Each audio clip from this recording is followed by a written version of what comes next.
Hey guys, welcome to the video. This one's just going to be a little channel update, mostly aimed at those of you guys that are cool enough to watch all of my videos.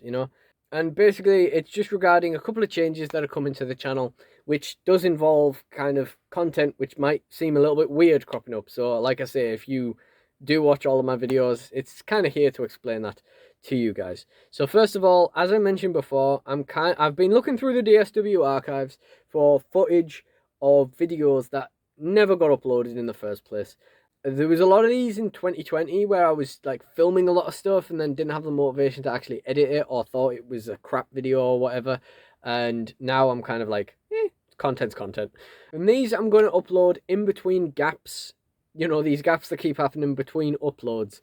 And, I don't intend to keep having like massive multiple week gaps between the uploads, but it keeps happening. So it's nice to have that kind of backup plan. I have like 4 or 5 videos in this nature already prepared and uploaded, ready for this kind of situation. The first one of those was the Tyler Bate video I uploaded last night, the Lost NW opening episode. That's a good example of one where I filmed it to kind of get a bit more value out of the fact that I'd basically been conned. And, well, not conned, but, I didn't I'd kind of filmed the Tyler Bate video to get a little bit more value out of something I was a bit disappointed by. And then after I filmed it, I couldn't be bothered editing it. And who could? It's frustrating being in that kind of situation. So there's a couple of videos like that, there's loads more that I can be digging through. And so whenever there's a gap between uploads of a couple of days, you can expect one of those. I'm trying to do about 2 uploads a week. And if it goes like 4 days since the last upload, I'm just going to release something old. And another sort of part to this is re-uploads from other channels, because I'm starting to look now at condensing everything into one space, because this channel has just gone so much, like it's just grown so much this year that it's starting to feel completely pointless to have any other channels. So every other bit of content that I think is worth having is just probably going to get put on this channel now. Apart from like a few exceptions, like music stuff, still going to be on my music channel, because that's just got no relevance over here. But general kind of geeky stuff will probably start being uploaded to here. So that will involve re-uploads of stuff like card game videos, board game videos, and stuff like that. So that might not be your cup of tea, is basically what I'm saying. It might be something where you're kind of like, oh, that's what's that about. If you're not interested in that kind of stuff, just ignore it, because like I say, I know that there are people out there that do watch my videos regardless, and I love you guys for doing that. It's super cool that I have people that literally just enjoy watching my videos. But yeah, this if you're not interested in that kind of stuff, just don't bother with it. It's fine. But yeah, I've just thought I'd let you guys know, in terms of if there's stuff that seems like it belongs, that it's weird to be on the channel, that's why that is. And if there's videos that look like incredibly, like, way lower quality than my videos now, that's because they're old videos that I've re-edited and whatnot. There's a lot of cool stuff in that kind of situation, actually. There's a lot of bundles where I got really cool stuff that I never uploaded, so they'll be turning up at some stage. And the final thing in terms of content is shorts. I'm going to start uploading shorts, because I just found out last night that shorts are actually monetized separately to your channel. And essentially the criteria for being monetized is upload stuff and hope for the best. It seems, even when reading YouTube's own literature about it, that it's literally completely random who gets this, like, chosen to be monetized. And after that, it's just, how well your videos do, how well you make, how much money you make off it. So I'm not going to go crazy on shorts, but I am going to upload loads of stuff from, like, Instagram Reels and TikTok that I've been using for a while. Reusing that footage, because there's no reason not to give it a go. Basically, monetization is a big thing that would help this channel, to be honest. Knowing I can make money off it would just motivate me that much more, and focus me that much more on doing stuff for the channel, and that would be really, really cool. So yeah, I guess again what I'm saying is, I know a lot of people aren't interested in shorts and stuff like that. So if you see a short and you're not bothered, don't click it. It's fine. However, if you are one of those lovely people that watches all my videos, please do click on the shorts. You just give it a little bit of a watch. They're going to be like less than a minute long, and it all helps towards hopefully getting monetized in that situation. If I get monetized on shorts, then please really do click on the videos, because then I just make more money out of however much you're able to watch those videos and stuff. So that would be really cool. So it just seems completely pointless not to do that, especially when I already have the videos made. So that is why shorts are going to start cropping up all over the channel. So yeah, if you're not interested in that, just don't watch them. It's fine. I originally didn't bother with shorts because they didn't do very well in views compared to like Instagram Reels and TikTok. Like clearly the algorithm just wasn't that like kind to them, I guess. And another reason was because it doesn't count towards your monetization watch hours on your channel. And I guess this is why, because it's monetized separately, which makes a lot of sense. But yeah, now I'm definitely going to give it a go if there's a chance I can make money off it. I'm now monetized on both my TikTok accounts. I haven't made a penny, so it's that wasn't really as good as I was hoping it would be, but never mind. TikTok's so good for promoting anyway. I'm pretty sure a lot of you guys, I'm pretty sure a lot of people are coming from TikTok to search my channel, and that's really cool. So that's the 3 things I kind of had to say about content.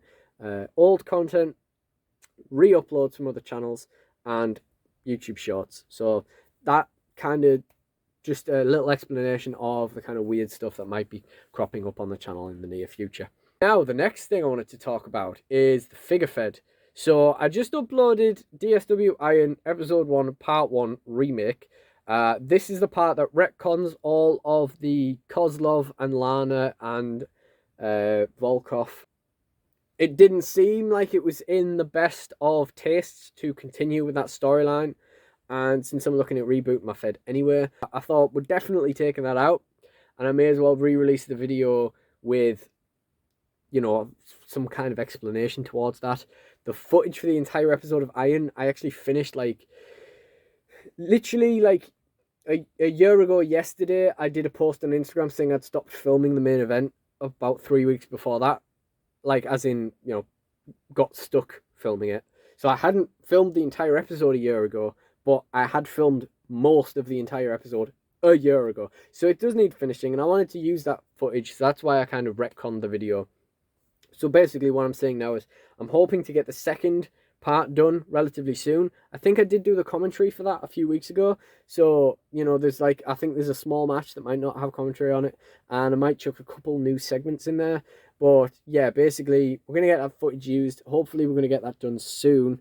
I probably won't upload it for a couple of weeks, even if I got it finished this week. I probably won't upload it for a couple of weeks just to space it out a little bit more. I also need to go through WrestleFest and edit that and put it together as one big show. Well, put on YouTube, wherein I'm going to edit out the segment that's in 2 different parts of the show, because that is something I actually did.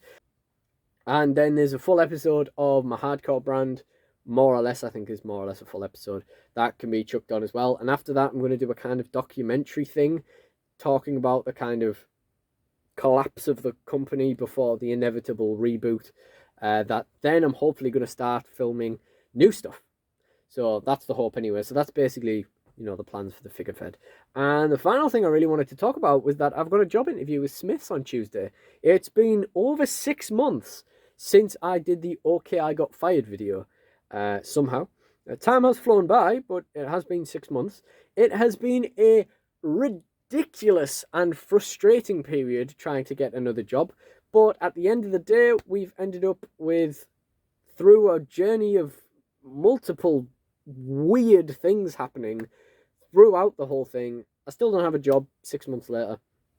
But we got this job interview with Smiths, so I'm hopeful for that. I've mentioned on the channel a few times I used to work at The Entertainer, so that is some experience I would like to draw upon. However, the downside to that is when I left The Entertainer, I never wanted to go back in, because it was mostly a kind of management thing I didn't enjoy, and I didn't want to go in the shop and have to have awkward conversations with this manager I hated. And also, I don't like to toy hunt in there because I know loads of the staff, so it just feels very awkward. And that's another possible downside. What happens if the same thing happens at Smiths and then I don't want to toy hunt anywhere? Disaster, I kind of feel like these things form in your brain at different points in your life. So when I was at The Entertainer, I was a good few years younger. I was about 4 years younger. So, at that time it was kind of more uncomfortable, more embarrassing. I'm more confident now. So I kind of feel like I'd be more comfortable just being like, oh, what are you doing? Oh, I'm just toy hunts, you know what I mean? Yeah, you gotta get them views. you know, I feel like I'd be much better at playing it off and having a laugh with it now. You know, I'm 4 years more confident. Channel's doing really good now. I'm sure it'll be fine. I'm sure it'll all be fine. We've got to get the job first before we need to start worrying about it. Of course, another downside of, if you could call it that, is that, you know, maybe I'll be spending more money in Smiths now. I will be getting a discount, or we'll be getting paid by them. But, you know, I mean, they call two wrestling companies together the Forbidden Door. A company that sells wrestling figures paying me, they call that revolving door. Obviously, a great thing is I'm going to be able to keep an eye on that clearance table, because I'm pretty sure individual Smith stores can reduce things further than they just are like company-wide, and that's how I got my £3 arcades and Lady Deathstrikes and stuff like that. Like, I'm sure that's what happened with those £10 Tituses from that toy hunt, because they were gone like a week later, and there's no way that they weren't selling because they weren't a tenner yet. You know, they must have been reduced to a fiver, maybe even £3, gotten out the door and whatnot, you know. It must have been. And that's kind of why it's always worth popping into Smiths, even if you don't think there's any new deals for you, just to see if anything has been exponentially reduced. The problem with that is you can't have eyes on it all the time, unless you work there. And in that case, you know, you can keep an eye on that clearance table and hope for the best, and end up buying everything that is remotely cheap and then regret it later, you know. But we got to get the job first. I'm quietly confident, but I always am. To be honest, I'm always quietly confident when it goes to when I go to a job interview, and then 6 months later I'm still unemployed. So you know, we'll just have to see what happens. But anyway, thank you guys for watching this video. Yeah, that's more or less it. I don't think there's anything else in terms of updates that I really need to say. But if there are, I'll put them in the description or in the comment section or something. And, you know, for those of you who have watched this far through the video, those of you who bothered to click on it in the first place, thank you guys for watching, as always. And please do just keep supporting me, you know. Goodbye for now. Wish me luck with my job interview, guys.